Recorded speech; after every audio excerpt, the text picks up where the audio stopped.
3G is pretty amazing, isn't it? It allows worldwide internet coverage for everyone. I'm using it right now actually to research a sports story I read, which is about another type of 3G. The type that's used for artificial football pitches, but are they safe for top-level sports event?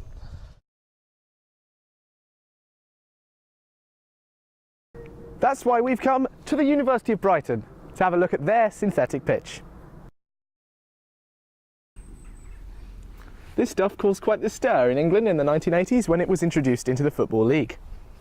These so-called plastic pitches were introduced into the English game by 4 teams: Preston North End, QPR, Oldham and Luton. However, they didn't win much favour with fans or the teams themselves and were quickly outlawed in 1994 by FIFA after an increased incidence in injuries due to the harder pitches. So we've had 3G pitches in the past, but now they're making a comeback. What we want to know is, do they cause more injuries than real grass? We talked to Greg Stubley to find out. Well, Charlie, it's hard to say whether artificial pitches do cause more injuries than, say, a grass pitch. I mean, looking at the grass, it's quite firm and probably more likely to get stuff like injuries, like bruises. But it's hard to say whether someone can break a leg easy on the grass or artificial pitch. But one thing we do know is that in the past few weeks and few months, a lot of players have been sustaining ACL injuries, which is to do with the ligaments.